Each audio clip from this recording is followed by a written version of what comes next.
ഇസ്രയേലിന് അമേരിക്ക അത്യാധുനിക ആയുധങ്ങൾ നൽകാനുള്ള തീരുമാനം എടുത്തിരിക്കുകയാണ്. കുറേ നാളുകൾക്ക് മുൻപ് ബൈഡൻ ഇസ്രയേലിനുള്ള ആയുധങ്ങൾ നൽകുന്നതിനുള്ള വിലക്ക് ഏർപ്പെടുത്തിയിരുന്നു.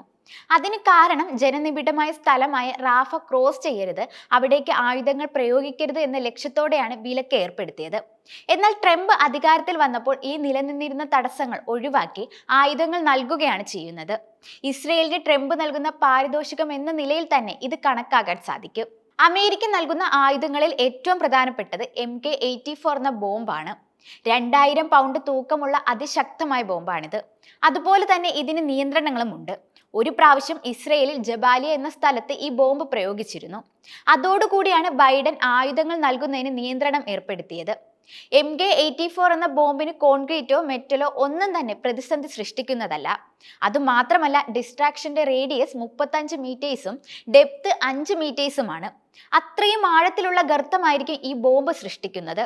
അതിന് പരിസരത്ത് ജനങ്ങളുണ്ടെങ്കിൽ അവരുടെ കരളിനെയും കൂടാതെ സൈനസ് കാവിറ്റീസ് എന്ന ഏരിയയും ഇത് തകർക്കും. മനുഷ്യന്റെ അവയവങ്ങൾ കിലോമീറ്ററോളം തെറിച്ചു പോകും വിധമാണ് ഇതിന്റെ പ്രത്യാഘാതം ഉണ്ടാവുക. ഇത്തരത്തിലുള്ള കാര്യങ്ങൾ ബൈഡന് അറിയാവുന്നത് കൊണ്ടാണ് ആയുധ വിതരണത്തിൽ അദ്ദേഹം തടസ്സം നിന്നത്. എന്നാൽ ട്രംപ് ബൈഡൻ തടസ്സം നിന്ന കാര്യങ്ങൾ വീണ്ടും തുടങ്ങുകയാണ് ചെയ്യുന്നത്. അമേരിക്ക അവയെല്ലാം കപ്പലിൽ അയക്കുകയും ഉടനെ തന്നെ ഇസ്രയേൽ എത്തുകയും ചെയ്യും. ട്രംപിന്റെ ഇത്തരത്തിലുള്ള തീരുമാനത്തിന്റെ മാറ്റത്തിന് കാരണം ഇത്താമർ ബംഗൂർ എന്ന സെക്യൂരിറ്റി മിനിസ്റ്ററും അതുപോലെ ബസാരിൽ സ്മോട്രിച്ച് എന്ന ഫൈനാൻസ് മിനിസ്റ്ററും ഈ ഡീലിനെ സപ്പോർട്ട് ചെയ്യുന്നില്ല എന്നതാണ്. അവർ മന്ത്രിസഭയിൽ നിന്ന് വിട്ടുപോകുമെന്നും ഭീഷണിപ്പെടുത്തിയിരുന്നു. നെതന്യാഹുവിന്റെ അവസ്ഥ ആപത്ഘട്ടത്തിൽ നിൽക്കുന്നത് പോലെയുമാണ്.